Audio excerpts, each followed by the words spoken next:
कम ब्याज दर पर लोन दिलवाने का झांसा देकर ठगी करने वाले अंतर्राज्यीय गिरोह को रीवा पुलिस ने किया गिरफ्तार।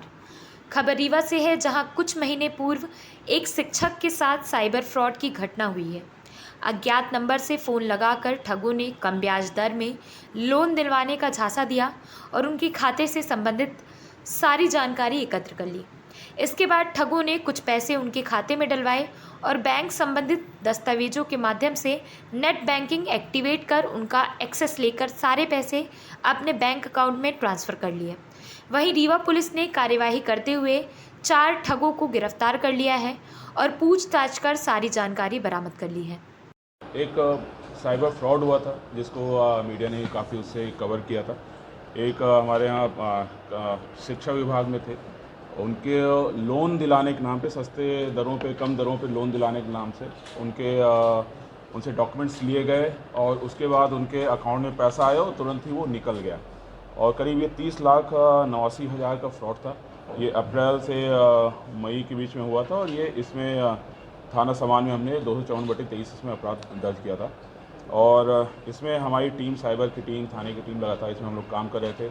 एक बार टीम पूरी जानकारी लेके हमने पन्ना और बाकी जगह से भी जानकारी ली थी और उसके बाद फिर दिल्ली भी जानकारी लगी थी। दिल्ली या उसके आसपास के संभवतः आरोपी या वहाँ का उनका मूवमेंट या वहाँ पे उनका गतिविधियाँ हैं और जिसके आधार पे लगातार इसमें हम इनपुट्स इकट्ठा कर रहे थे और उस इनपुट के आधार पे हमने इन दोनों पहले 2 आरोपी मिले, फिर उसके बाद 2 अन्य आरोपी इसमें हमको मिले हैं। इनको गिरफ्तार करने में सफलता पाई है। पहले 2 आरोपी हैं आमिर खान और राहुल देव शर्मा। इनका मोडस ऑपरेंडी ऐसा रहता है, 2-3 स्टेप्स में इनका मोडस ऑपरेंडी रहता है। पहले होता है कि कुछ नंबर्स को जो भी इनको इंटरनेट पे मिल जाए या फिर सीरीज़ में नंबर्स पे कॉल कर करके लोगों को झांसे में लेते हैं। एक व्यक्ति बात करने में जो निपुण होता है वो बात करता है, इंग्लिश हिंदी जैसा भी हो सकता है उसमें बात करता है। उसमें इनको अलग अलग तरीक़ों से करते हैं, जैसा अभी हम इनसे जानकारी की है। तो अभी हमारे जो फरियादी है उसके साथ कम दरों पे लोन लेने का लोन देने के नाम पे वो फ्रॉड हुआ था। ऐसे केबीसी वाला फ्रॉड में भी ये लोग इन्वॉल्व हैं। इस तरह पॉलिसी रिन्यूअल वाले फ्रॉड में भी इन्वॉल्व है। इस तरह की कई सारी चीज़ों में इन्वॉल्व रहते हैं। तो इसमें क्या करते हैं कि फ़ोन पे बात करते हैं, उनको कोई नई स्कीम या लुभाने चीज़ों के बारे में बता के उनका पूरा डिटेल इन्होंने लिया। फिर उनको एक ऐप उनको व्हाट्सएप पे भेजते हैं। उसको जैसे ही फरियादी डाउनलोड करता है तो उसका जो मोबाइल होता है वो तुरंत ही उनके कंट्रोल में आ जाता है। उनका जो भी मैसेज जा रहा है, जो भी फ़ोन आ रहे हैं, जो भी उसका कॉन्टैक्ट लिस्ट है, वो सारी चीज़ें उसके पास आ जाती हैं। और जिसके आधार पे फिर उसको फरियादी को ये भी बोलते हैं कि आप अपना इंटरनेट बैंकिंग एक्टिवेट करें। और जैसे ही फरियादी एक्टिवेट करता है तो उसके बाद फिर तुरंत ही उसका पैसा उसका निकालना शुरू कर देते हैं। तो OTP वगैरह की दिक्कत नहीं, क्योंकि पूरा फ़ोन इनके उसमें आ रहा है। तो और उसके आधार पे इसमें जो बैंक का अकाउंट यूज़ करते हैं वो भी किसी अन्य व्यक्ति को ऐसे ही फ्रॉड करके उससे अकाउंट लेते हैं। उसका जैसे हमने जो इसमें पता किया कि 2 बैंक अकाउंट यूज़ हुए थे, तो वो भी यहीं MP के ही लोगों के थे। एक पन्ना का था और एक नीमच का था। तो उसमें भी यही बोला था कि आपको हम सस्ते लोन दिला रहे हैं या सस्ते आपको या कुछ इतने स्कीम आई है गवर्नमेंट की, इतना हम दिला रहे हैं, तो आप ये अपना बैंक की पासबुक, चेकबुक और कार्ड आप हमको भेज दीजिए, हम इसमें कराते हैं। और उसको दिल्ली के किसी फर्जी पते पर उसको मंगवाते हैं और उसके बाद फिर उसमें वो पैसे ट्रांसफ़र करा के और फिर उसको तुरंत ही कैश विड्रॉल कर लेते हैं। तो इस प्रकार से फिर विड्रॉल करके उसको अपने अन्य किसी या जो भी उनके अकाउंट्स होंगे वहाँ पे ले जाते हैं। तो ये इस तरह का पूरा इनका फ्रॉड का मैकेनिज़्म है। जो मुख्य आरोपी हैं ये भी मुख्यतः मूलतः ये भी बदायूं के ही हैं। तो ये चारों के लोग को गिरफ्तार किया है। इनसे हमको करीब 28 लाख रुपए हमको इनसे जब्त किए हैं।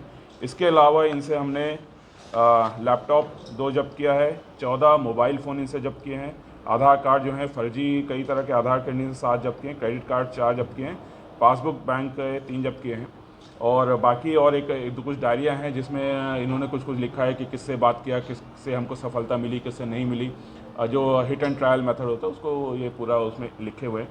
तो अभी और हम संपर्क कर रहे हैं और अभी तक हमको पता चला है कि इन्होंने MP में अन्य 4 जगह पे और व्यक्तियों के साथ फ्रॉड किया है। तो उसके बारे में हम संबंधित जिलों से भी चर्चा कर रहे हैं और उससे भी व्यक्ति से भी बात कर रहे हैं कि उन्होंने कहीं FIR वगैरह रजिस्टर कराया कि नहीं कराया।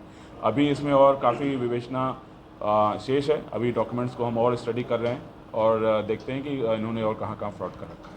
तो ये आरोपी ये लोग कैसे चुनते कैसे थे शिकार अपने? जैसा मैंने बताया कि हिट एंड ट्रायल मेथड होता है। तो जैसे जो शिक्षक का नंबर था, इनको इंटरनेट पे कहीं से इनको मिला था।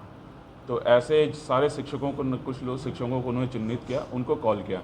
ऐसे एक सीरीज़ का भी जो हमें डायरी में मिला कि एक सीरीज़ ले लिया, मान लिया कि 10 नंबर की कोई सीरीज़ है, उसके नंबर 1 से लेके 100 तक उन्होंने कॉल करना शुरू किया और उसको फ़ोन करना शुरू कर दिया। और फिर उसमें से किसी को अपने उसमें बरगलाए ले गए और फिर उसके उन्होंने धोखाधड़ी कर लिया। तो इनका जो हिट एंड ट्रायल मेथड रहता है, किसी एक को ऐसा चिन्हित नहीं करते, लेकिन इनको बातचीत में जो लगता है कि जो थोड़ा सीधा है या जो नहीं उतना वो कर रहा है, तो उसको अपने झांसे में फंसाते हैं। जो हमको ठगने का प्रयास करते हैं अलग अलग तरीक़ों से।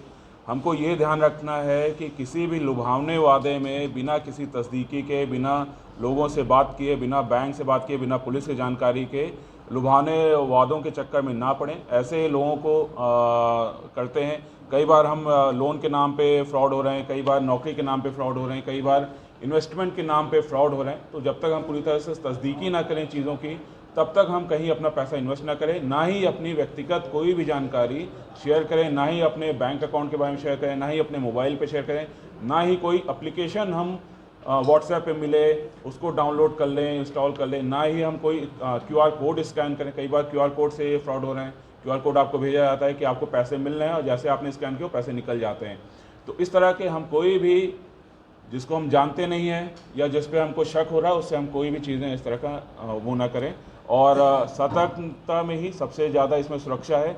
जितना हम सतर्क रहेंगे उतना हमको कोई भी इस फ्रॉड में फंसा नहीं सकता। सभी से पुनः अपील है कि इस तरह के फ्रॉड से बचें।